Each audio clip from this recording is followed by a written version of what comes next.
Before we dive into the story, drop a comment and let us know what city you're watching from. And don't forget to rate this story from 0 to 10 at the end. Let's begin. The old stone church stood at the corner of Fifth Avenue, its Gothic spires piercing the gray afternoon sky. Inside, stained glass windows cast fractured rainbows across wooden pews, worn smooth by generations of prayers. The scent of incense and candle wax hung heavy in the air, mixing with the faint perfume of wilting lilies arranged near the altar. Madison Clark had never been particularly religious, but today she needed sanctuary. Her heels clicked against the marble floor as she rushed inside, breathless and desperate. Behind her, the sounds of the city faded into reverent silence. She pressed a hand to her chest, feeling her heart hammer against her ribs. 3 blocks back, her ex-boyfriend Nathan had spotted her outside the coffee shop. The same Nathan who'd cheated with her roommate, emptied their joint account, and somehow still thought flowers and apologies could fix everything Madison had run. She scanned the dim interior. The church was nearly empty. An elderly woman knelt near the front, lips moving in silent prayer. A young man sat in the back pew, head bowed. And there, along the side wall, a row of dark wooden confessional booths stood like sentinels. Perfect. Madison hurried toward them, yanking open the first door she reached. She slipped inside and pulled the door shut, plunging herself into darkness. The small space smelled of old wood and whispered secrets. A latticed screen separated her from the other side. She exhaled shakily, leaning back against the wall. Safe, at least for a few minutes. On the other side of the screen, a voice emerged from the shadows, deep, smooth, and decidedly not priestly. "Are you running from the law, or just a bad date?" Madison jumped, her hand flying to her mouth to stifle a yelp. She leaned closer to the screen, squinting into the darkness. "Excuse me." "You burst in here like someone fleeing a crime scene," the voice continued, tinged with amusement. "I'm guessing ex-boyfriend?" Madison blinked. "Who are you?" "Someone who also needed a hiding place." There was a pause. "Though I'll admit, I didn't expect company." She pressed her face closer to the lattice, trying to make out features in the gloom. All she could see was the vague outline of a man, tall, broad-shouldered, sitting with an eerie calmness. "You're not a priest," Madison said flatly. "Correct. Then what are you doing in a confessional booth?" "Avoiding a wedding." The answer was so matter-of-fact that Madison almost laughed. "Whose wedding?" "Mine." This time she did laugh, a short, sharp burst of disbelief. "You're hiding from your own wedding? In a church?" Ironic, isn't it? His tone carried a wry edge. "The ceremony's supposed to start in 20 minutes. I'm expected to stand at an altar 2 blocks away and marry a woman I barely know. My family arranged it. Business merger disguised as romance." Madison sat back, her fear of Nathan momentarily forgotten. "So you just ran?" "Walked, actually, very calmly. Right out the side door while everyone was distracted by the flower arrangements." He sounded almost proud. "And you ended up here." "Seemed appropriate. Churches are for seeking guidance, aren't they?" Madison shook her head, a smile tugging at her lips despite herself. "That's the worst excuse I've ever heard. And running from your ex into a confessional booth is better?" She bristled. "I didn't have a choice. He was chasing me down the street like some kind of stalker." "Fair enough." There was a rustling sound, like he was adjusting his position. "So what's your story? Why's he chasing you?" "Because he's delusional," Madison muttered. "He thinks 3 months of silence followed by a bouquet of gas station roses is an apology." "What did he do?" "Cheated, lied, stole $1,200 from our joint account to buy his mistress a necklace." She laughed bitterly, then had the audacity to ask for a second chance. The voice on the other side went quiet for a moment. When he spoke again, his tone had shifted, darker, more serious. Some men don't deserve second chances. Agreed. Madison leaned her head back against the wood. And some women don't deserve to be married off like chess pieces in a business deal. Touché. Silence settled between them, but it wasn't uncomfortable. Strange as it was, sitting in a confessional booth, talking to a runaway groom felt oddly natural. Like the universe had thrown two misfits together in the most absurd way possible. "What's your name?" he asked. Madison hesitated. "Does it matter? We're never going to see each other again." "True. But I'd like to know the name of the woman who interrupted my existential crisis." She smiled. "Madison. Madison Clark." "Pleasure to meet you, Madison Clark. Don't tell me," she interrupted. "Let's keep the mystery. You're just the runaway groom. I'm just the girl hiding from her ex. No last names. No complications." He chuckled. A low, rich sound that made something flutter in her chest. Deal. They sat in companionable silence for a few moments. Outside, the muffled sounds of the city hummed faintly. Inside, the church remained still, a pocket of peace carved out of chaos. "Do you think they've noticed you're gone yet?" Madison asked. "Oh, definitely. My best man is probably having a meltdown. My mother's likely fainted into someone's arms. Very dramatic. She's good at that. And the bride? Relieved, I'd imagine. She didn't want this any more than I did. We've spoken maybe 5 times. Every conversation was about seating charts and cake flavors." Madison frowned. "Then why go through with it at all?" "Duty. Legacy. The same reasons people have been making terrible decisions for centuries." His voice carried a weight she recognized, the burden of expectations. "My father built an empire. I'm expected to maintain it. Marriage to the right family means stability. Investors, power. Love is optional. Obedience is not. That's medieval. That's business." Madison shook her head.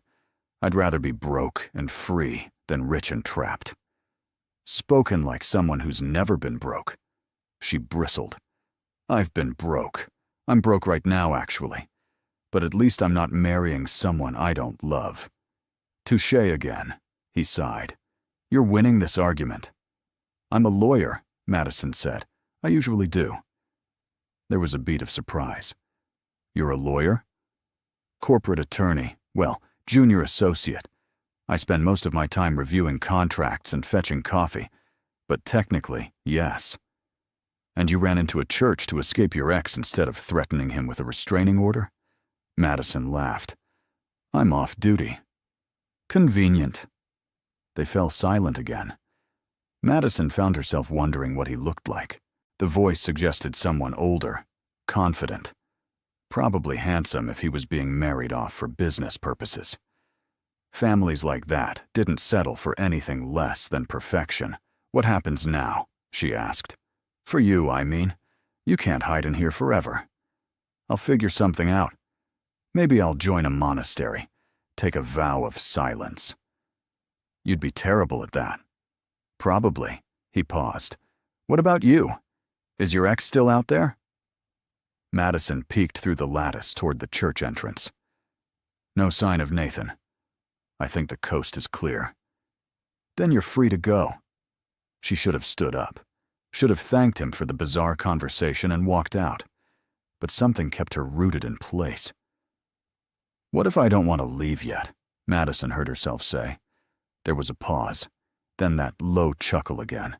"Enjoying my company?" More like enjoying the absurdity of this situation. It's not every day you hide in a confessional with a runaway billionaire. "I never said I was a billionaire." "You didn't have to arranged marriages, business empires, mothers who faint dramatically?" I can read between the lines. "Smart and observant. Your ex is an idiot." The compliment caught her off guard, warmth spreading through her chest. She bit her lip, trying to suppress a smile. "So what happens when they find you?" Madison asked. "Will they drag you back to the altar?" They'll try. My father will threaten to disown me. My mother will cry. My brother will give me a lecture about responsibility. Standard protocol. And you'll give in? I always have before. His voice dropped. But today feels different. Maybe it's this place. Maybe it's you. Maybe I'm just finally tired of being someone else's chess piece. Madison understood that feeling too well. Her entire career had been built on doing what others expected. Her parents wanted her to be a lawyer, so she went to law school. Her professors said corporate law was the safe choice, so she took the job, and Nathan wanted her to be accommodating and forgiving, so she tried, until she couldn't anymore. You know what I think, Madison said. What? I think you should walk out that door and keep walking. Get on a plane. Disappear for a while. Figure out what you actually want, instead of what everyone else wants for you. And what about the company? My family? They'll survive. Empires don't crumble because one person chooses happiness over duty. There was a long silence. When he spoke again, his voice was softer. You make it sound simple? It's not simple. It's terrifying. But it's better than spending your life wondering what if. Madison surprised herself with the conviction in her own words. Maybe she wasn't just talking to him. Maybe she was talking to herself too. Another pause. Then, come with me. Madison's breath caught. What? Come with me. Right now. We'll walk out of here together, get in my car, and just drive. No plan, no destination. Just two people choosing themselves for once. That's crazy. Is it? You're hiding from your ex. I'm hiding from a wedding. We're already running. Why not run together? Madison's heart raced. Every logical bone in her body screamed that this was insane. She didn't know this man. Didn't even know his name. But God, the idea was intoxicating. I can't just disappear, she said, though her voice lacked conviction. Why not? I have work tomorrow, responsibilities, a life. Do you? Or do you have obligations you've convinced yourself are the same thing? The words hit like a punch to the gut, because he was right. When was the last time she'd done something purely because she wanted to? When had her life become a series of checkboxes and expectations? This is insane, Madison repeated, but she was already reaching for the door handle. Completely, he agreed. Meet me at the side exit in 30 seconds. Before she could respond, she heard the creak of his door opening. Footsteps moved away, quick and purposeful. Madison sat frozen for 3 heartbeats. Then she shoved her door open and stepped out into the dim church. Her eyes scanned the space. There. A figure in a dark suit striding toward the side door. Tall, broad-shouldered, moving with the kind of confidence that came from never having to apologize for taking up space. He reached the door, paused, and glanced back. For the first time, Madison saw his face. Sharp jawline, dark hair slightly disheveled, eyes that even from a distance seemed to pierce right through her. He raised an eyebrow. A challenge. Madison's phone buzzed in her purse, probably her assistant asking where she was, probably Nathan sending another pathetic apology text, probably her mother reminding her about Sunday dinner. She silenced it. Then, heart pounding, she walked toward him. His smile when she reached him was devastating. Up close, he was even more striking. The kind of handsome that should have made her nervous, but instead made her feel reckless. I didn't think you'd actually do it, he said. I didn't either. Madison's voice came out breathless. What now? He pushed open the door. Sunlight spilled in, bright and blinding. Now we run. They stepped out into the alley behind the church. A sleek black car was parked nearby, engine already running. A driver stood beside it, expressionless. Mr. Ashford, the driver said, opening the rear door. Ashford. So that was his name. Madison filed it away, though he still hadn't offered his first name. They slid into the back seat. Leather interior, tinted windows. That new car smell mixed with expensive cologne. The driver pulled away smoothly, merging into traffic. Madison watched the church disappear behind them. "I can't believe I just did that," she said, half laughing, half panicking. Having second thoughts? Ashford turned to face her. This close, she could see flecks of gold in his brown eyes. Terrified thoughts, which is different. Good. Fear means you're alive. He leaned back, loosening his tie. "I'm Ethan, by the way. Since we're apparently running away together, you should probably know my first name." "Madison. But you already knew that." "Madison Clark, corporate attorney who hides in confessional booths and makes impulsive decisions." Ethan's lips curved. "I'm starting to think you're more interesting than you let on." "I'm starting to think you're more reckless than you let on." "Runs in the family. My father always said I had too much of my mother in me. She was an artist before she married into the Ashford name. Free-spirited, impulsive, drove my grandfather insane." "What happened to her?" Ethan's expression shuddered. "She learned to be what they needed her to be. By the time I was old enough to remember, the artist was gone. Just another Ashford wife playing her role." Madison heard the pain beneath his casual tone. "I'm sorry." "Don't be. It's why I won't make the same mistake. I saw what that life did to her. I won't do it to someone else. Or to myself."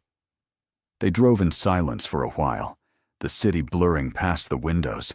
Madison should have been panicking, should have been demanding he take her home.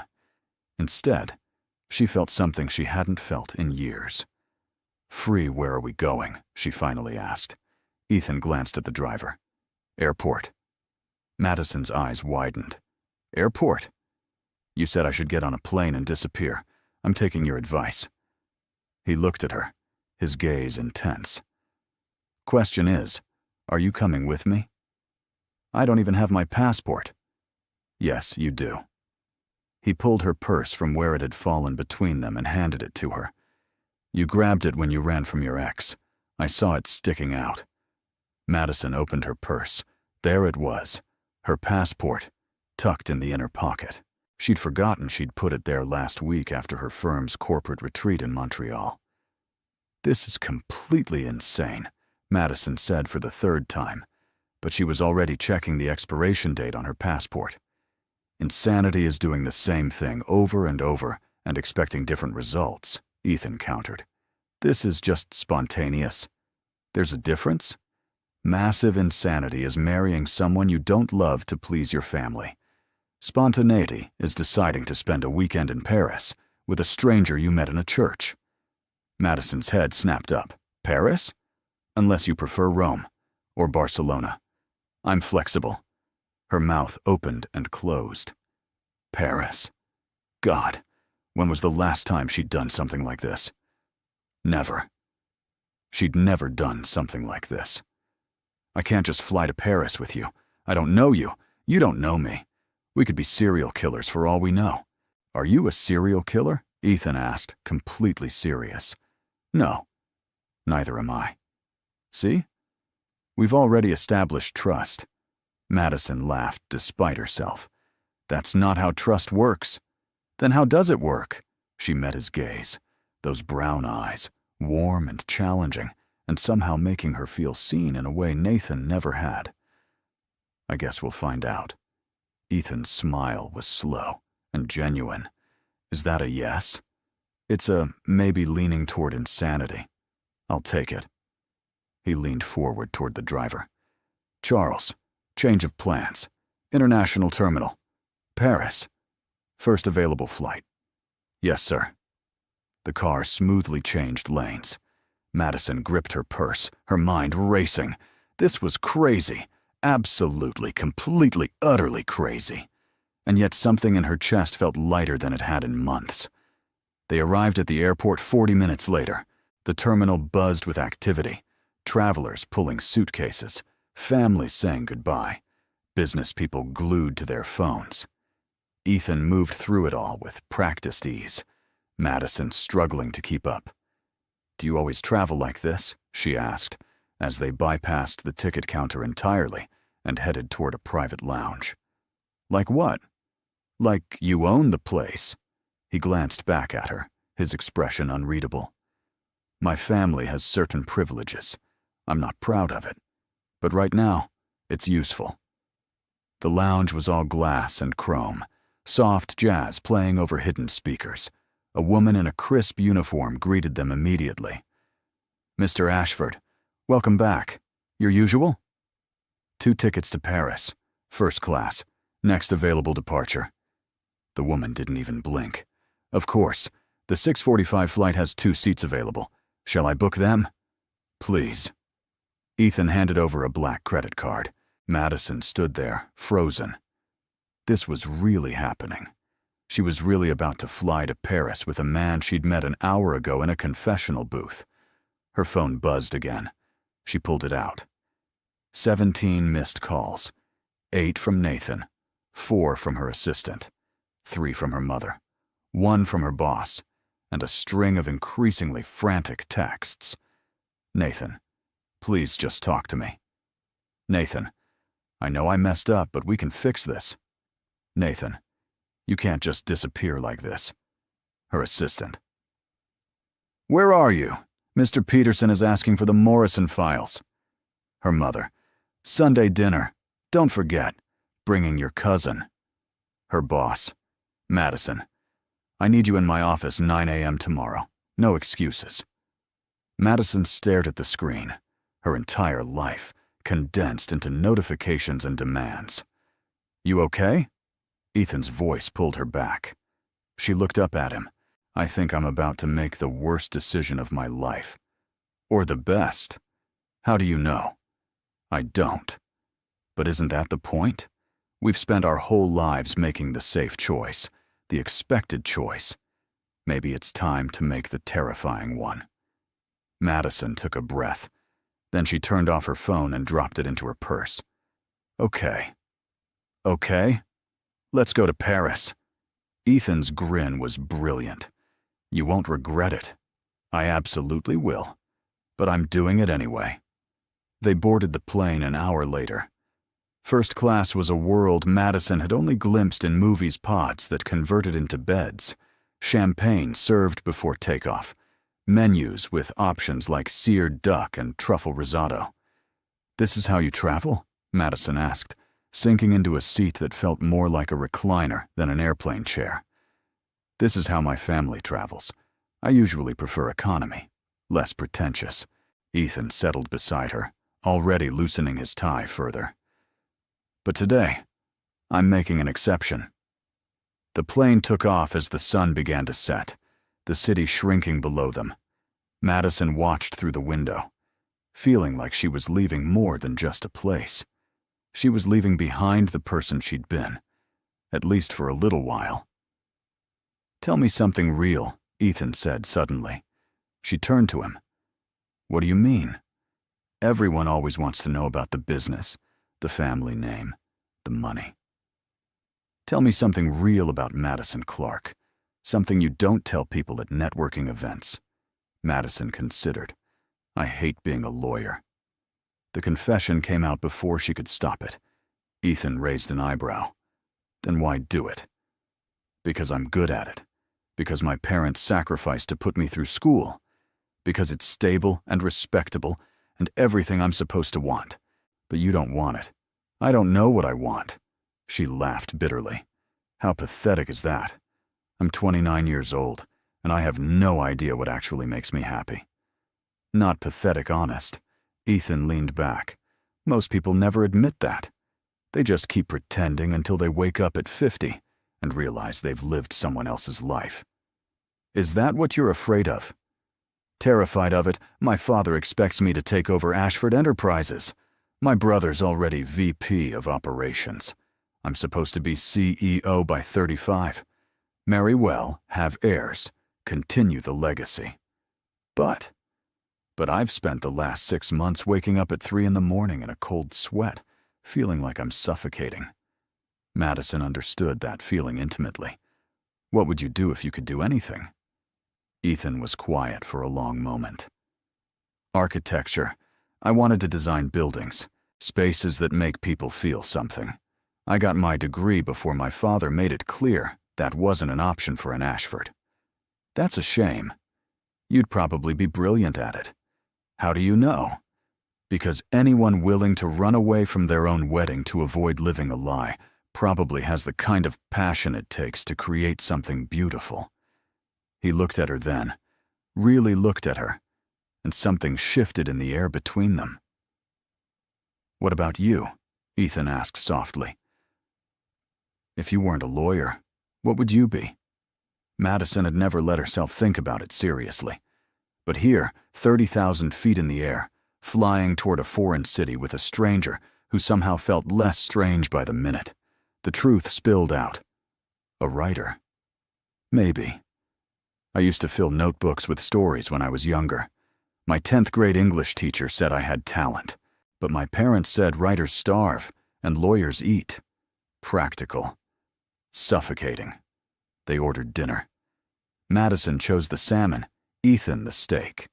The food was absurdly good, nothing like the meals she usually scarfed down at her desk between meetings.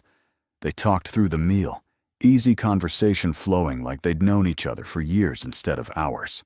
He told her about growing up in the Ashford mansion, all 16 rooms and echoing hallways, about his brother Marcus, perfect in every way their father demanded, about his mother's art studio, locked up now, gathering dust. She told him about law school, the endless studying and crippling debt, about Nathan, who'd seemed charming until he wasn't, about the small apartment she could barely afford, and the student loans that would haunt her until she was 50. "We're quite the pair," Ethan said, swirling the wine in his glass. "Poor little rich boy and the struggling attorney. Sounds like a bad movie. Or a great one." His eyes sparkled. "Depends on the ending. What kind of ending are you hoping for? One where I actually get to choose." Madison raised her glass. "To choosing." Ethan clinked his glass against hers. "To choosing." They drank, and the moment felt weighted with significance, like they were toasting something bigger than just a spontaneous trip. Maybe they were toasting the possibility of becoming people they actually wanted to be. As the flight attendant cleared their plates, exhaustion began to settle over Madison. The adrenaline that had carried her through the day was fading, replaced by the surreal realization of what she'd done. She'd run away. To Paris with a man she barely knew. Her parents would be furious. Her boss would probably fire her. Nathan would spin this into some dramatic narrative about how she was unstable. And yet, she couldn't bring herself to regret it. "You should sleep," Ethan said, noticing her stifle a yawn. "We land in 7 hours. What about you?" "I don't sleep much on planes. I'll read." He pulled out a book from the seat pocket. Architecture Through the Ages. Of course, Madison reclined her seat, which transformed into a surprisingly comfortable bed. The flight attendant brought a blanket and pillow. As she settled in, she felt Ethan drape the blanket over her more carefully. "Thank you," she murmured, already half asleep. "For what?" "For the adventure, even if we both end up regretting it." "I don't think I will." His voice was soft. "Regret is for people who never take the chance. Whatever happens, at least we'll have a hell of a story." Madison smiled into the pillow. Her last thought before sleep claimed her was that Ethan Ashford, runaway billionaire groom, might be the best mistake she'd ever made. She woke to gentle turbulence and sunlight streaming through the window. Ethan was exactly where she'd left him, book still in hand, though his eyes were closed now. "Liar," Madison said. "You do sleep on planes." His eyes opened, a slow smile spreading. "Only when I'm not running from my own wedding." "How does it feel? Being a fugitive from matrimony?" "Liberating. Terrifying. Possibly the stupidest thing I've ever done." He stretched. "You?" "All of the above. Plus, I'm pretty sure I'm fired." "What if you are?" Madison blinked. Then I'm unemployed with student loans and no prospects. Or you're free to do something different, something you actually want. Easy to say when you have a trust fund. The words came out sharper than she intended. Ethan didn't flinch. You're right. I have a safety net you don't. That's privilege I can't pretend doesn't exist. But just because my problems are different doesn't mean they're not real. Madison softened. I know. I'm sorry. I'm just scared. Me too. He reached across the small space between their seats and took her hand. But we're scared together. That counts for something. His hand was warm, strong. Madison didn't pull away. They landed in Paris just after dawn. Charles de Gaulle Airport was a maze of signs and languages, and people rushing toward destinations. Madison felt untethered, unmoored, like she'd stepped into someone else's life. Ethan navigated customs with ease. They collected no luggage because they had none, just the clothes on their backs and whatever was in Madison's purse. First order of business, Ethan said as they stepped outside into the crisp Parisian morning. Shopping? Madison guessed. Coffee. He grinned. Then shopping. They found a small cafe near the taxi stand, the kind of place with mismatched chairs and a chalkboard menu scrawled in French. Ethan ordered in perfect French, which surprised Madison. You didn't mention you spoke French. You didn't ask. I spent summers here as a kid. My mother insisted we learn the language. They sat outside, watching the city wake up. The coffee was strong and perfect. A croissant appeared on the table, flaky and buttery and still warm. Madison took a bite and nearly moaned. This is unfair, she said. What is? That food can taste this good. I've been eating sad desk salads for 3 years. Ethan laughed. Then this trip is already worth it. They checked into a hotel an hour later. Not the grand, historic kind Madison expected, but a smaller boutique place in Le Marais. Their room was on the 4th floor, accessible only by a narrow, winding staircase. You booked one room, Madison said, her heart picking up speed. Ethan had the grace to look sheepish. They only had one available, but it has 2 beds. I can sleep on the couch if you prefer. The room was charming. Exposed wooden beams, tall windows overlooking a cobblestone street, a small balcony with iron railings, 2 beds, as promised, and a couch that looked deeply uncomfortable. The beds are fine, Madison said, as long as you don't snore. I don't snore. We'll see. They spent the first day in a jet-lagged blur. Ethan insisted on buying Madison new clothes, ignoring her protests.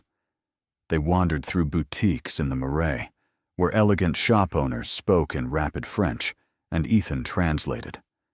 Madison emerged with 2 dresses, jeans, soft sweaters, and more underwear than seemed necessary. You didn't have to do this, she said as they left the 5th store. I know. I wanted to. Ethan carried the bags easily. Consider it payment for putting up with my existential crisis. Pretty expensive therapy session. Worth every euro. They had lunch at a bistro near Notre Dame. Madison ordered something she couldn't pronounce and ended up with the most incredible beef bourguignon she'd ever tasted. Ethan watched her eat with amusement. You really love food. I really love food that doesn't come from a vending machine. She pointed her fork at him. How do you stay in such good shape eating like this? Genetics and a personal trainer who threatens me 3 times a week. Must be nice. It's tedious. But apparently, Ashfords don't get to be soft. There was that edge again, the hint of resentment toward the life he'd been born into. Madison was starting to understand just how much pressure he'd been under. That evening, they walked along the Seine as the sun set. Paris glowed golden, the Eiffel Tower glittering in the distance. Street musicians played on corners. Couples strolled hand in hand.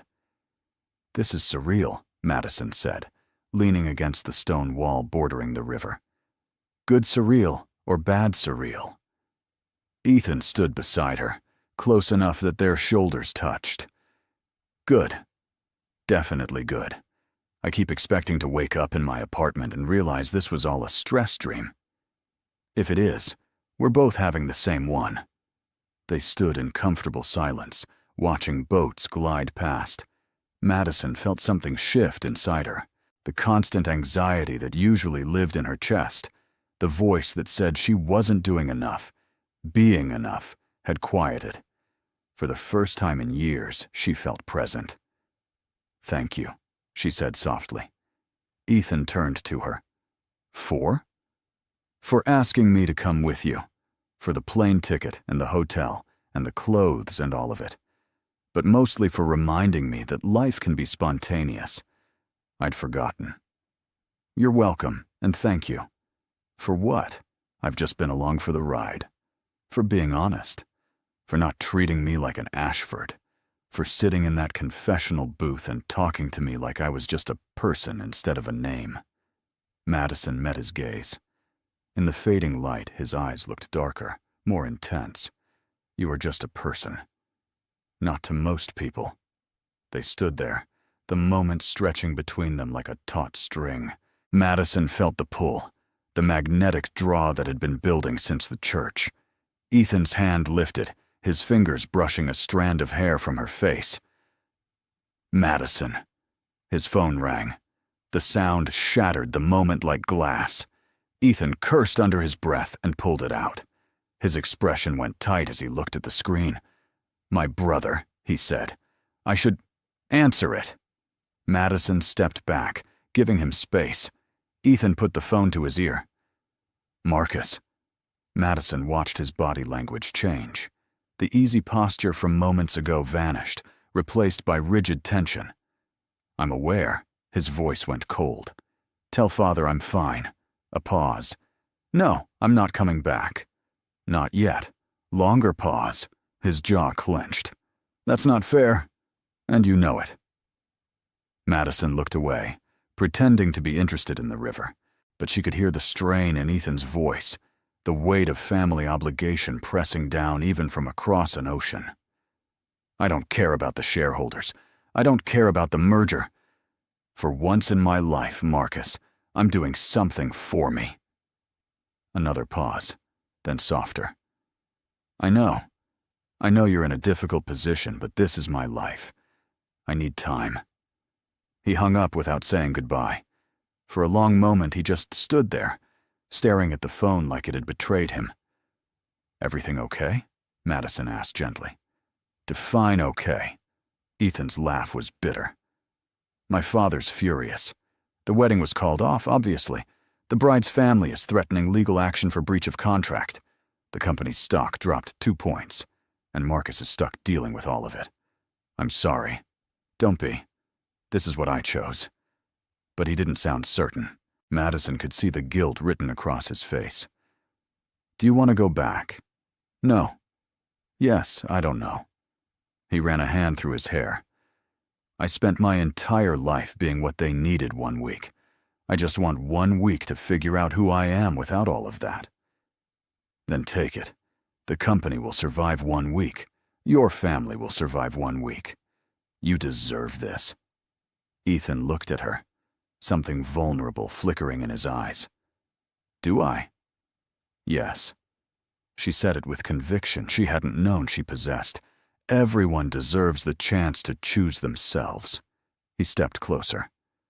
"You're very wise for someone who was hiding in a confessional booth yesterday. And you're very self-sacrificing for someone who ran away from his own wedding." "Touché." His hand found hers. "Stay with me. For the week. I know it's asking a lot, and you have your own life to figure out, but yes." Madison didn't let him finish. "I'm in. 1 week. Then we both go back and face whatever mess we've made. Deal." They shook on it, formal and ridiculous, and both laughed.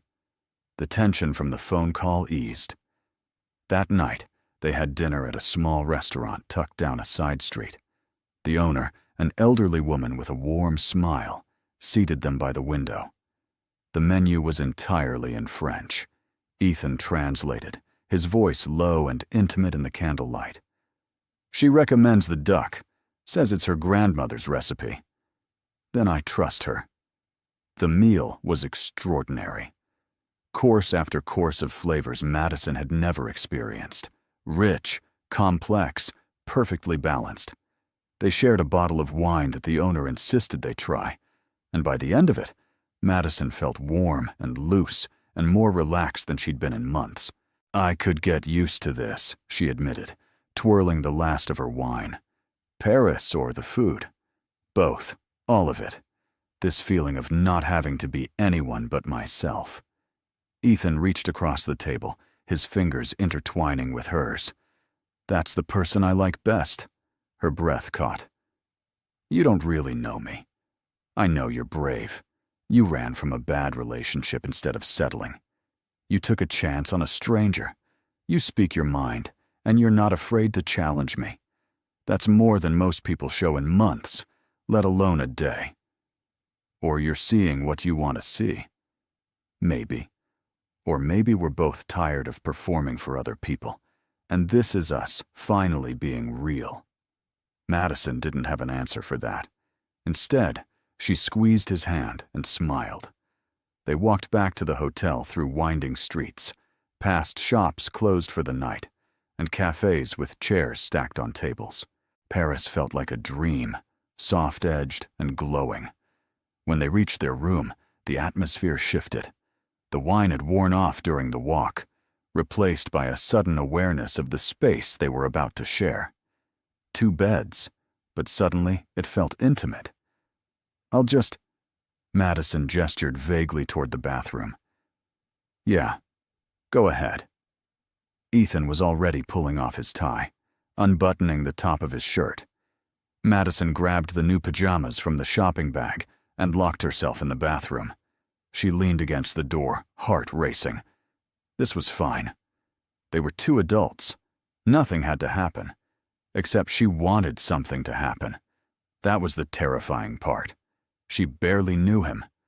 But in the confessional booth, on the plane, over dinner, she'd felt more connected to Ethan Ashford than she had to Nathan in 2 years of dating. When she emerged, Ethan was sitting on his bed, still in his dress pants but shirtless. Madison's step faltered. She'd known he was fit, but seeing it was different. Lean muscle, the kind that came from discipline, not vanity. He looked up and caught her staring. A slow smile spread across his face. See something interesting? Shut up. Madison dove for her bed, pulling the covers over her burning face. Ethan laughed. For what it's worth, those pajamas are very cute. They're the only ones the shop had in my size. Still cute. They turned off the lights. Darkness filled the room, broken only by the glow of street lights through the window. Madison lay on her back, staring at the ceiling, hyper-aware of Ethan just a few feet away. Madison? Yeah? Thank you. For today. For all of this. You already thanked me. I know. But I mean it. I didn't know how badly I needed this until it happened. She turned on her side, facing his bed even though she couldn't see him clearly in the dark. Me neither. Silence settled. Madison thought he'd fallen asleep until his voice came again, quieter. Tell me something you've never told anyone. The request was unexpected, vulnerable. Why? Because we're in Paris, and nothing feels real, and maybe that makes it easier to be honest. Madison considered, then softly. I don't think I've ever been in love. Not really. I thought I was with Nathan, but looking back, I think I just liked the idea of being someone's girlfriend, of not being alone. But I never felt that thing people talk about. The can't breathe, can't think straight, would do anything kind of love. Maybe you just haven't met the right person. Maybe. Or maybe I'm broken. You're not broken. His voice was firm. You're honest. Most people settle and call it love. You refuse to lie to yourself. That takes courage. Tears pricked Madison's eyes unexpectedly. She'd never thought of it that way. Your turn. Tell me something you've never told anyone. Ethan was quiet for so long she thought he wouldn't answer. Then, I'm afraid I'm exactly like my father. Cold, calculating, capable of sacrificing anything for success. I ran from that wedding, but part of me wonders if I'm just delaying the inevitable. If I'll end up becoming him anyway. You won't. How do you know? Because people who are afraid of becoming their parents usually work the hardest not to. And because you're here, your father wouldn't have run. He would have gone through with it. True. Another pause. Madison? Yeah? I'm glad you walked into that confessional booth. She smiled in the darkness. Me too. They fell asleep like that. Two strangers in a Paris hotel room, sharing secrets they'd never told anyone. The next few days passed in a blur of museums and markets and meals that felt like small miracles.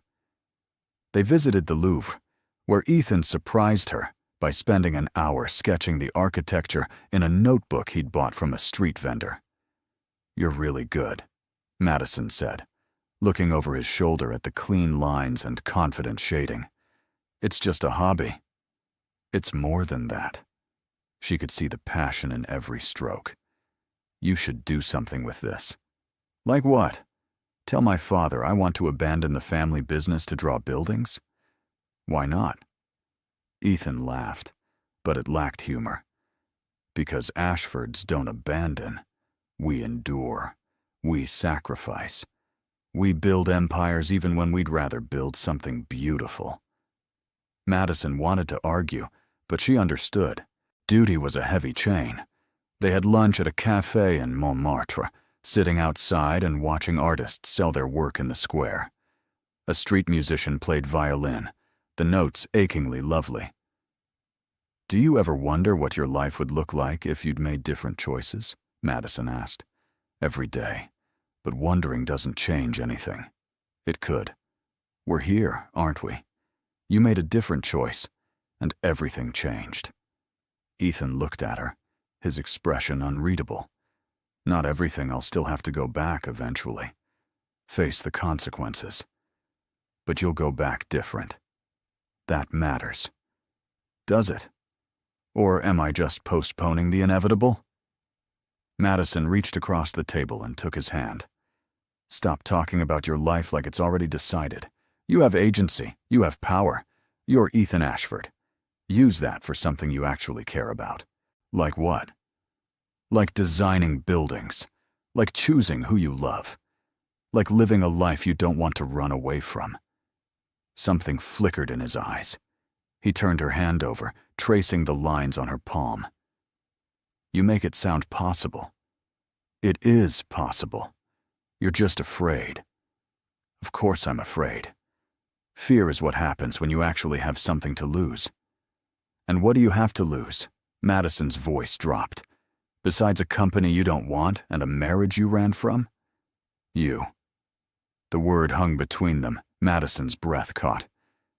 Ethan, I know it's crazy. We've known each other 4 days. But I can't stop thinking about what happens when we go back. When this ends. When you go back to your life and I go back to mine. Then don't let it end. The words came out before Madison could stop them. Ethan's eyes snapped to hers. What? Don't let it end. Figure out a way to make this real. Not just a week in Paris. Something more. Madison, my life isn't that simple. Then make it simple. Choose what you want and fight for it.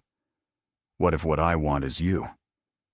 The confession hung in the air between them, heavy and electric. Madison's heart hammered so hard she was certain everyone in the cafe could hear it.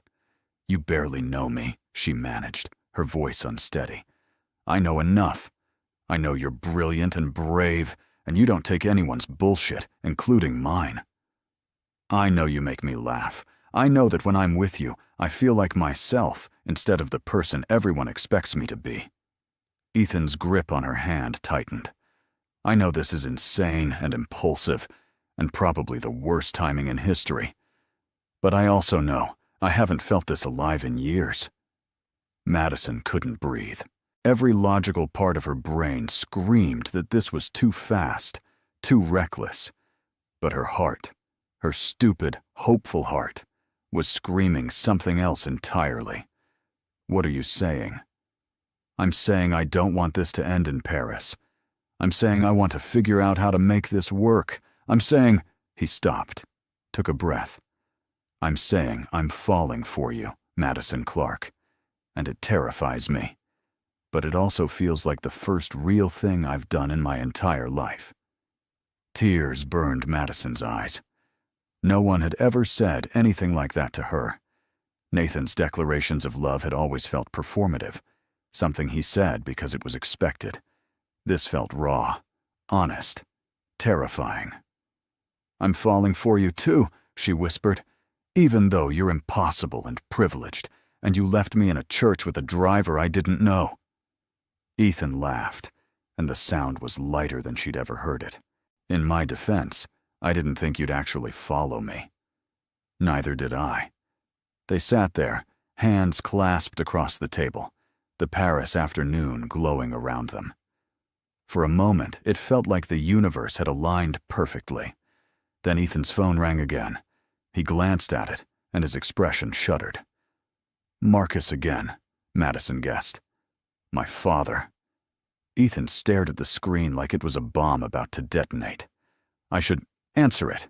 You can't avoid him forever. He nodded, standing and walking a few steps away. Madison watched his body language shift again, that familiar tension returning. She could only hear fragments.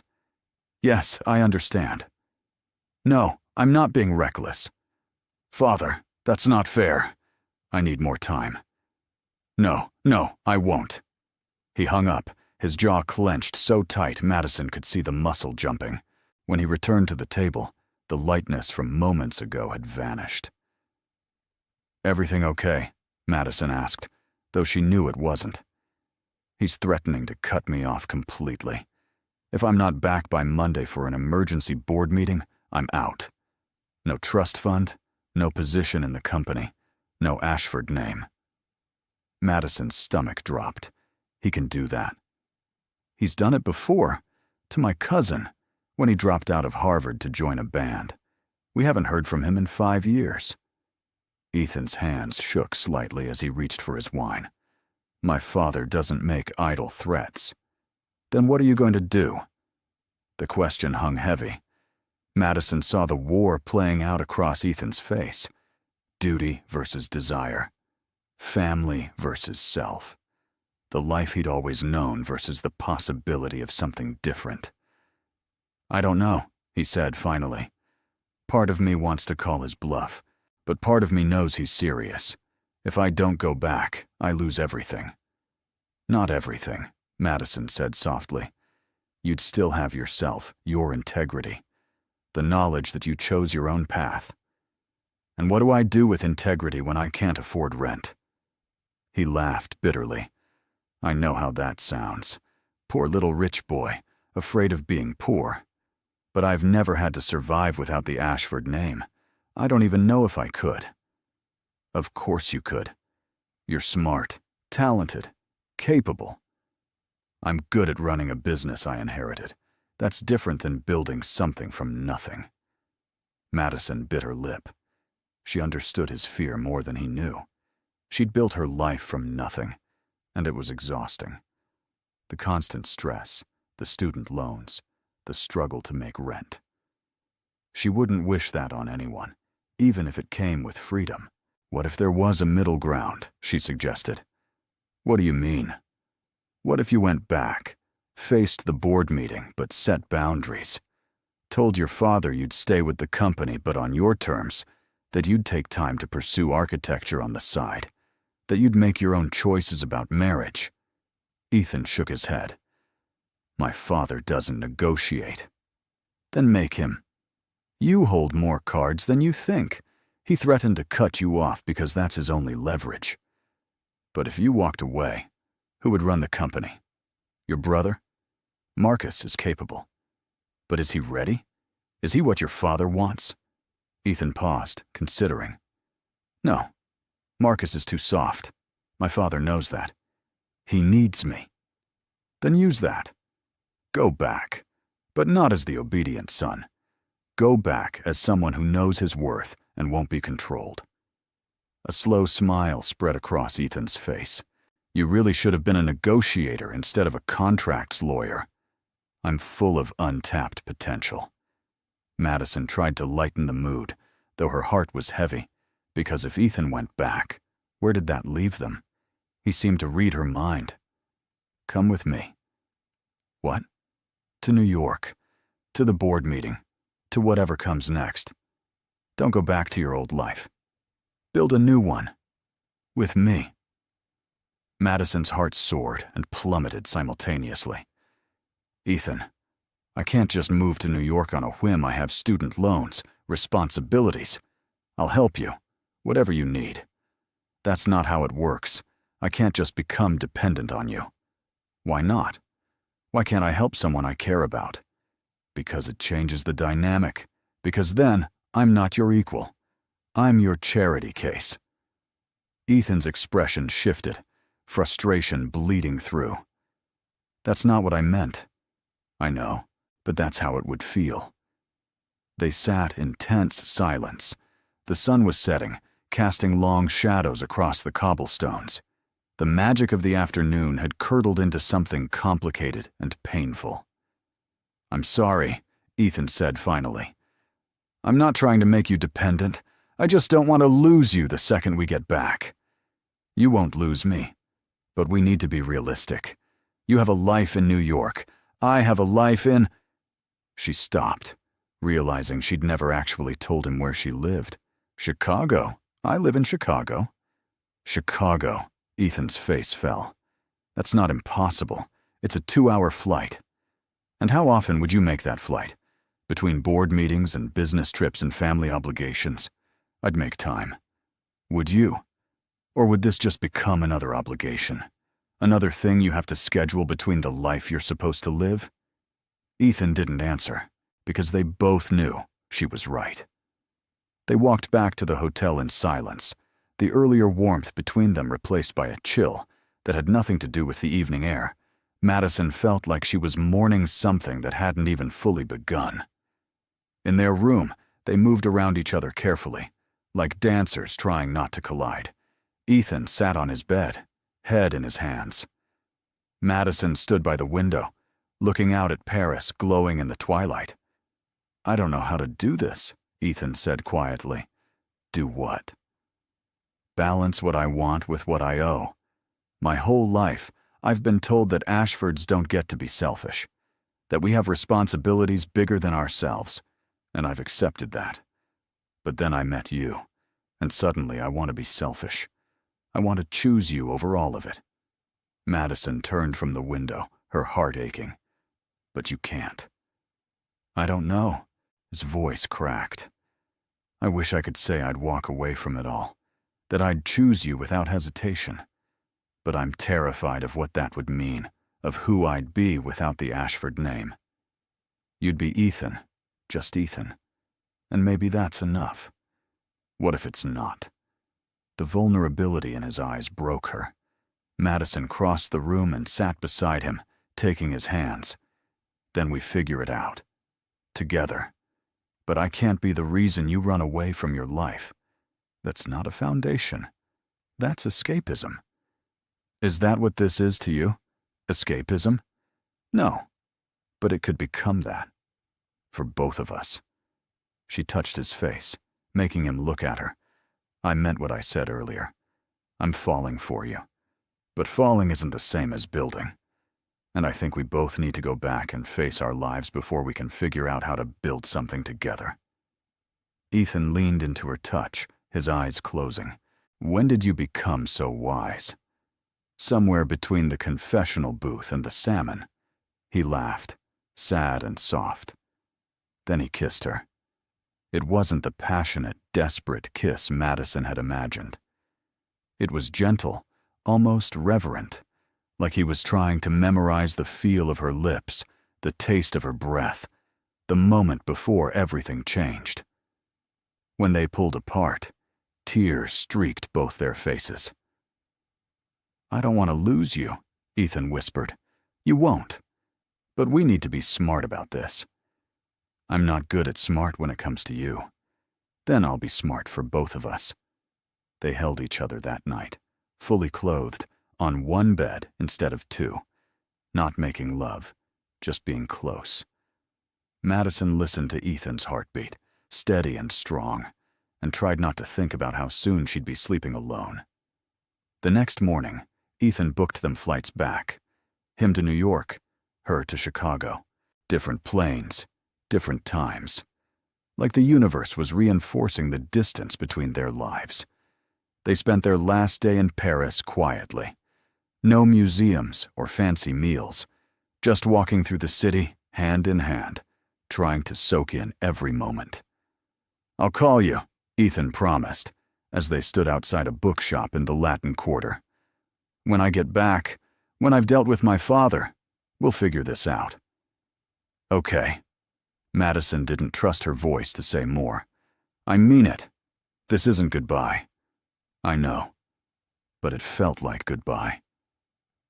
They said it again at the airport, Ethan's flight leaving 2 hours before hers. He held her so tightly Madison could barely breathe. "Thank you," he whispered into her hair, "for being brave enough to follow me into this mess. Thank you for asking me to come." "Lo," he stopped himself. "I'll call you." Then he was gone, disappearing through security, and Madison was alone in Charles de Gaulle Airport, with a heart that felt too big and too broken for her chest. Her flight back to Chicago was long and miserable. The magic of first class had been Ethan's presence, not the fancy seats. In economy, crammed between a snoring businessman and a crying baby, Madison finally let herself cry, too. She'd fallen in love with a man whose life was in a different city, a different world, a man with obligations that outweighed whatever feelings he had for her, and she'd done it in less than a week. When she landed in Chicago, reality hit like a freight train. 17 new voicemails, 43 emails, a termination letter from her firm, effective immediately. Nathan had filed a police report claiming she'd disappeared under suspicious circumstances, which had been dropped when her credit card showed activity in Paris. Her mother had called everyone from her college roommate to her dentist, trying to track her down. Madison stood in her tiny apartment, surrounded by the life she'd run from, and felt the weight of it crushing her. Her phone rang. "Ethan." "Hi," she answered, trying to sound normal. "I just landed. Wanted to make sure you got home safe." "I did. My apartment is exactly as depressing as I remembered." "Madison, I got fired." The words tumbled out. "Nathan tried to file a missing persons report. My mother thinks I've had a breakdown. And my landlord says I'm 2 weeks away from eviction because I missed last month's rent." Silence on the other end. Then, carefully, "Let me help." "Ethan, just with the rent, just to buy you time to figure things out, please." Pride told her to say no. Desperation made her hesitate. "I can't." "Why not?" "Because the second I accept your money, this becomes something different. You become my rescue instead of my partner, and I can't let that happen." "So what are you going to do?" Madison looked around her apartment, at the cardboard furniture and the water-stained ceiling and the stack of overdue bills on the counter. "I don't know, but I'll figure it out, I always do. You don't have to do it alone." "Yes, I do. That's the whole point. I need to stand on my own before I can stand with you." Ethan exhaled, frustrated. "That's the stupidest thing I've ever heard." "Maybe. But it's how I feel." Another silence. Then, "I love you, Madison Clark. I'm saying it now, even though the timing is terrible, and we're states apart, and everything is a mess, I love you." Madison's breath caught. 3 words she'd waited her whole life to hear from someone who actually meant them, and she couldn't say them back. Not like this, not when everything was broken. "Ethan, You don't have to say it. I just needed you to know. I need to go. She was crying now, couldn't stop. I need to deal with all of this. Okay. But Madison? When you're ready, when you've figured things out, call me. I'll wait. Don't wait. Live your life. You are my life. The line went dead. Madison stood in her empty apartment, phone pressed to her chest, and let herself fall apart. The next few weeks were brutal. Madison took any work she could find. Paralegal gigs through a temp agency. Document review that paid by the hour. It was mind-numbing and far below her qualifications, but it paid rent. Barely. She avoided her mother's calls, sent one-word texts to her friends, and absolutely did not let herself look at Ethan's social media. She knew if she saw photos of him back in his world, smiling at some charity gala or business event, she'd completely lose her resolve. Nathan tried to contact her once. She blocked his number. That at least was easy. But not calling Ethan? That was agony. Every night, she'd hover over his name in her contacts.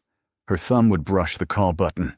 Then she'd lock her phone and force herself to sleep. He'd told her he'd wait, but she couldn't let him put his life on hold for someone who couldn't even keep a steady job. 6 weeks after Paris, Madison was sorting through mail when an envelope caught her eye. Expensive paper, a New York return address she didn't recognize. Inside was a single sheet of letterhead, Ashford Enterprises. Her heart stopped. The letter was formal, professional, but the words made her hands shake. Dear Ms. Clark, we are pleased to offer you the position of Senior Legal Counsel for Ashford Enterprises' new Chicago office, salary and benefits package enclosed. Your expertise in contract law and corporate litigation makes you an ideal candidate for our expansion into the Midwest market.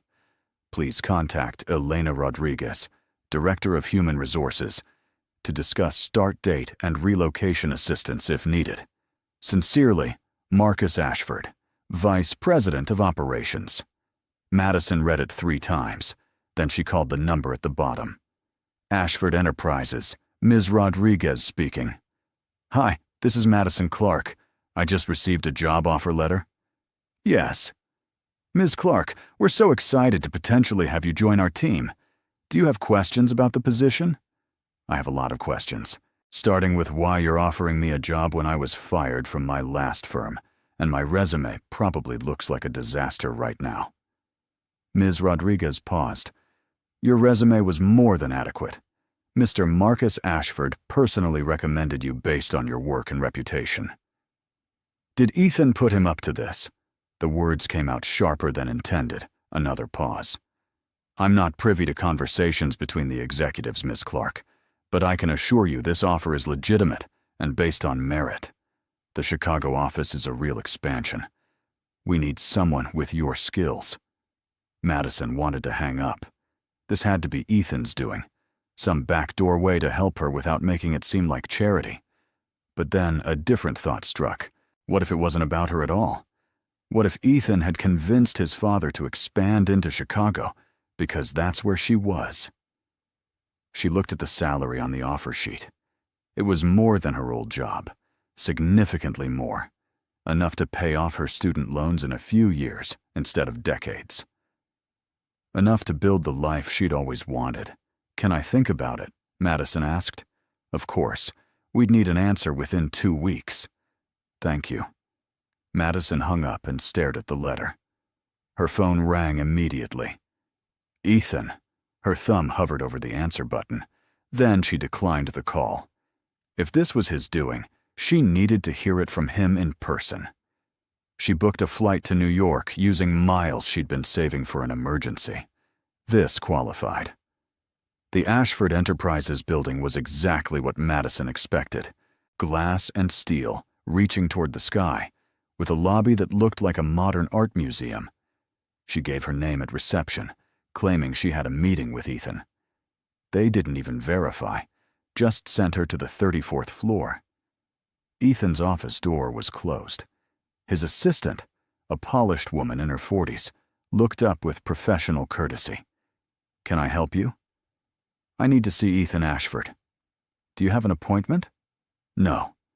But tell him Madison Clark is here, and if he doesn't see me, I'm going to make a scene that will be very embarrassing for both of us." The assistant's eyes widened. She picked up the phone, spoke quietly, then hung up. "He'll see you. Go right in." Madison pushed open the door. Ethan stood behind an enormous desk, phone to his ear, wearing a perfectly tailored suit. He looked every inch the CEO, except for the way his face transformed when he saw her. He ended the call mid-sentence. "Madison, did you create a job for me?" No preamble, no greeting, just the question that had been burning in her chest since she'd opened that letter. Ethan's jaw tightened. "Hello to you too." Answer the question. It's not that simple. It's a yes or no question, Ethan. Did you create a position just to get me to move closer to you? He came around the desk, his movements careful. The Chicago expansion was already in discussion. I suggested accelerating it. And yes, I recommended you for the position because you're brilliant and qualified, and I knew you'd be perfect for it. So you manipulated your company's business strategy to orbit around me. I made a smart business decision that happened to benefit both of us. Madison laughed, sharp and bitter. That's not fair, and you know it. What's not fair is you disappearing for 6 weeks without a single call. His voice rose, frustration breaking through. I told you I loved you. I told you I'd wait. And then nothing. You ghosted me, Madison. I needed time to get my life together. And did you? Is your life together now? More than it was. She held up the offer letter. But I can't accept this. Not like this. It feels like charity disguised as a job offer. It's not charity. It's me trying to find a way for us to be in the same city without asking you to give up your career. But you're still making decisions about my life without consulting me. Madison's hands shook. I told you in Paris, I need to stand on my own. This isn't standing on my own. This is being propped up by you. Ethan crossed his arms, his expression hardening. So what do you want, Madison? You don't want my help. You don't want my job offer. You don't want me to wait. What exactly do you want from me? I want you to see me as an equal, not a problem you need to solve. I do see you as an equal. No, you see me as someone who needs rescuing the job, the offer to pay my rent, all of it. You're trying to fix me. I'm trying to love you, the words echoed in the office. Ethan's chest heaved, his composure cracking. I'm trying to love you, and you keep pushing me away because you're so terrified of needing anyone that you'd rather struggle alone than accept help from someone who cares about you. Madison felt tears burning. That's not fair. Isn't it? You ran from Nathan because he was weak. Now you're running from me because I'm too strong. At some point, Madison, you have to stop running and just let someone love you. The truth of his words hit like a physical blow. I'm scared, she whispered. Of what? Of losing myself. I've spent my whole life trying to prove I don't need anyone, that I'm enough on my own. If I accept your help, if I let you in completely, what happens if you leave? Or if you decide I'm not worth the trouble? Ethan closed the distance between them, his hands cupping her face. I'm scared too. I'm terrified that I'm too much like my father, that I'll hurt you without meaning to, that I'll prioritize business over you, that I'm fundamentally incapable of being the partner you deserve. Then maybe we're both too broken for this, Madison said, tears spilling over. Or maybe we're exactly broken enough. He kissed her, and this time it wasn't gentle. It was desperate, hungry, like he was trying to prove something through touch that words couldn't convey. Madison kissed him back, her hands fisting in his jacket, 6 weeks of longing and fear and love pouring into the contact. When they broke apart, both breathing hard, Ethan rested his forehead against hers.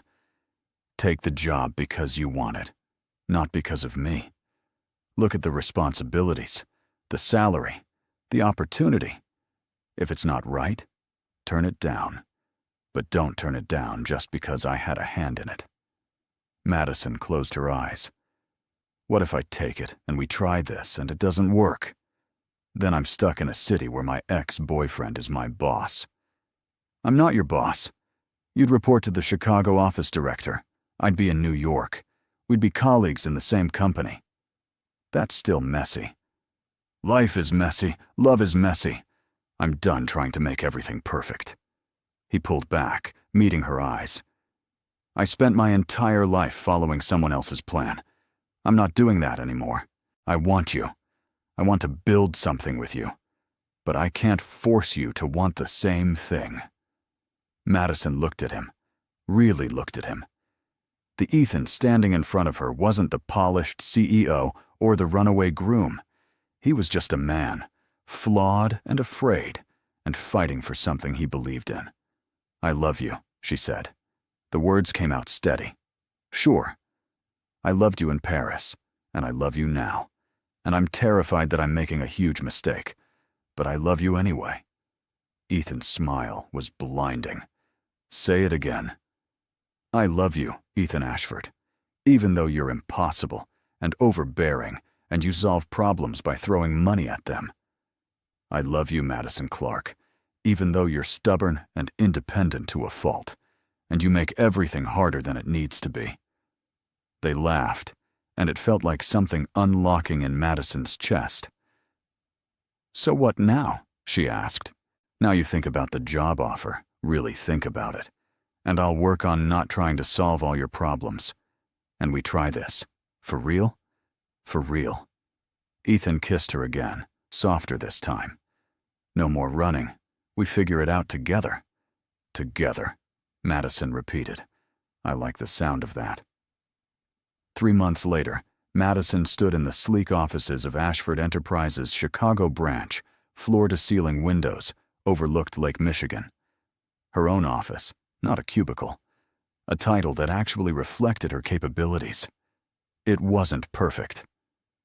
The transition had been rocky. There were days she questioned whether she'd made the right choice. Days she and Ethan fought about boundaries and independence, and the fine line between support and control. But there were also mornings when he'd fly in for a surprise weekend, evenings when they'd video call and he'd sketch buildings while she reviewed contracts. Moments when she looked at her life and realized she was building something real, something hers. The door to her office opened. Ethan carrying coffee and looking slightly wind-blown from the Chicago cold. Thought you could use this.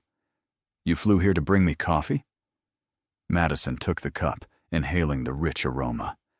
I flew here for a board meeting. The coffee is a bonus. He kissed her cheek. How's the Morrison contract?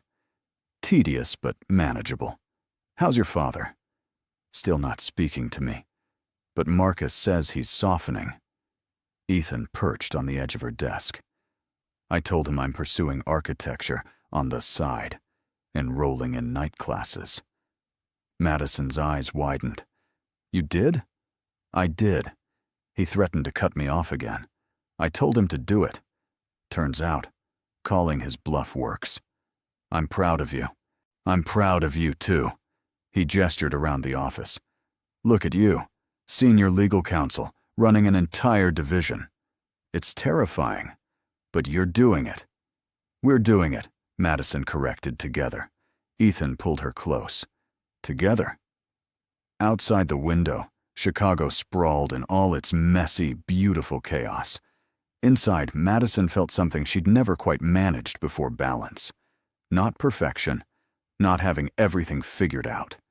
Just the knowledge that she was exactly where she needed to be, with someone who saw her, challenged her, loved her, even when it was hard. Especially when it was hard. Her phone buzzed. A text from an unknown number. She almost ignored it, then glanced at the preview. Saw your name in the Ashford press release.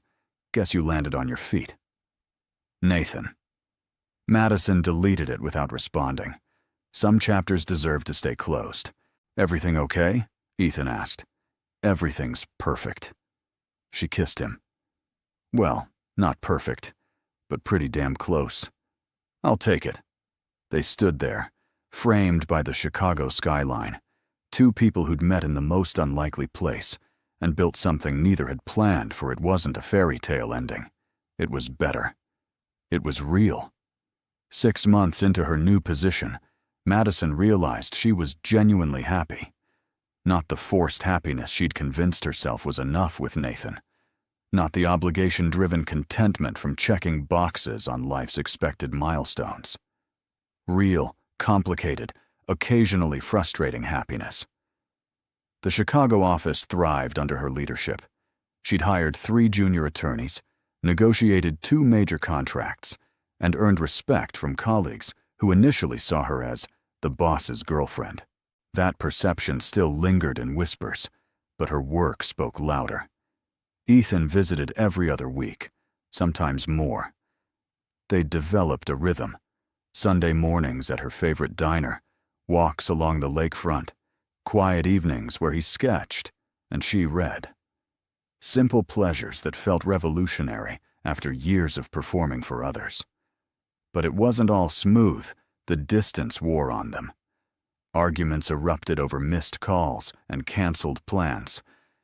Madison struggled with the lingering feeling that she owed her position to Ethan's influence, even when her performance reviews proved otherwise, and Ethan battled his own demons, trying to balance his father's expectations with his newfound determination to pursue architecture. One Friday evening, as Madison reviewed contracts in her office, her phone rang Ethan's mother. They'd met twice, both times awkward affairs where Catherine Ashford assessed Madison with the cool precision of someone evaluating a potential investment. "Mrs. Ashford," Madison answered, surprise coloring her tone. "Madison, I hope I'm not interrupting." "Not at all. Is everything okay?" "Is Ethan?" "Ethan is fine. I'm calling about something else." Catherine's voice carried that particular upper-class modulation that revealed nothing. "I'm in Chicago for a charity board meeting. I was hoping we could have lunch tomorrow." Madison's stomach dropped. "Lunch? Unless you're unavailable. I understand if your schedule is full." The polite phrasing didn't disguise the expectation. This wasn't really a request. "Tomorrow works. Where would you like to meet?"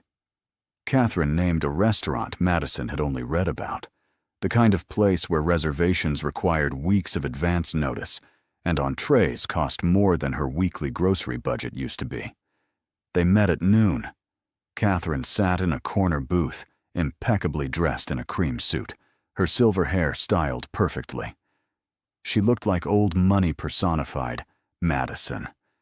"Thank you for making time." Catherine's smile was practiced. Of course. Madison slid into the booth, acutely aware of her off-the-rack blazer and department store blouse. A waiter appeared immediately, reciting specials Madison barely processed. She ordered something safe, a salad, while Catherine requested the fish. "I'll be direct," Catherine said once the waiter departed. "I'm concerned about my son." Madison's guard went up. "Concerned how?" "He's changed since Paris. Since you." Catherine's gaze was penetrating. "He defies his father openly now. He's enrolled in architecture classes. He talks about redesigning his life as if the past 30 years don't matter. Is that a bad thing? It's reckless. The Ashford name carries weight, responsibility. Ethan was raised to understand that. He does understand it. He just doesn't want it to define him." Catherine's expression hardened. "And you encourage this rebellion?" "I encouraged him to be honest about what he wants." "What he wants is idealistic nonsense. Architecture won't sustain the family business. His father built an empire. Ethan has a duty to maintain it." Madison felt anger rising.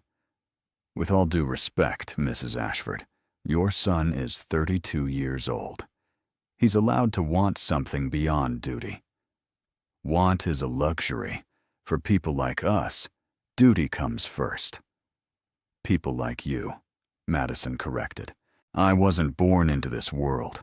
I had to fight for everything I have. And I learned that a life built entirely on obligation is a life wasted. Catherine's lips thinned. I see. And you believe you're somehow saving my son from a wasted life. I believe I love him, and I support him becoming whoever he wants to be, even if that disappoints his family. Love. Catherine's tone made it sound like a child's fantasy. Love doesn't pay for estates. It doesn't maintain stock portfolios. It doesn't preserve legacies. No, but it makes life worth living. They sat in tense silence as the waiter delivered their meals. Madison had lost her appetite, but she forced herself to eat, refusing to be intimidated. You really believe that, Catherine said finally, studying Madison with something that might have been grudging respect. I do. Then you're either very brave or very naive. Maybe both. Catherine cut into her fish with surgical precision. Ethan has never defied his father like this. Not when he wanted to study architecture in college. Not when he tried to delay joining the company. But now, he stands his ground. Because of you. Or because he's finally ready to. Perhaps. Catherine took a bite, chewing thoughtfully. What happens when the novelty wears off? When you've been together long enough that love feels more like obligation? I don't know, but I'd rather find out together than spend my life wondering. Catherine studied her for a long moment. Then, unexpectedly, she smiled. A real smile, not the polished one from earlier. You remind me of myself. Before. Before what? Before I let the Ashford name consume who I was a painter, you know. Not very good, but passionate. I gave it up when I married. It seemed necessary at the time. She set down her fork. I don't want that for Ethan, or for you. Madison stared at her, shocked. I thought you'd want him to follow the family path. I do, but I also want him to be happy. And for 30 years, I convinced myself those two things couldn't coexist. Catherine's voice softened. Watching him these past months, seeing him fight for something he believes in, I realized I was wrong. Mrs. Ashford, Catherine, please, if you're going to be part of this family, we should at least be on a first-name basis. Madison's throat tightened. I don't know if I'll be part of the family. Ethan and I are still figuring things out. He's going to propose. The words landed like a bomb. What? He called me last week, asked for his grandmother's ring, the one his father gave to me. Catherine's expression turned knowing. So yes, you'll be part of the family. The question is whether you're ready for what that means. Madison's head spun. Marriage. She and Ethan had talked about the future in abstract terms, but nothing concrete. Nothing that felt this real. I don't know what to say. Say you'll take care of him. Say you'll remind him that happiness isn't selfish. Say you'll keep fighting for the life you both deserve. Catherine reached across the table, her hand covering Madison's. And say you'll forgive an old woman for testing you today. I needed to know if you were strong enough to stand up to this family. You are. Tears pricked Madison's eyes. Thank you. Don't thank me yet. My husband is much more difficult than I am. Catherine's smile turned wry. But I'm working on him. They finished lunch on better terms, Catherine even sharing stories about young Ethan, the boy who used to build elaborate structures from cardboard boxes and dream out loud about designing cities. Madison left the restaurant feeling lighter, like she'd passed some invisible threshold. That evening, back in her apartment, Madison stared at her phone. She needed to call Ethan, but she didn't know what to say. He beat her to it. Hey, how was your day? Interesting. I had lunch with your mother. Silence. Then, cautiously, how did that go?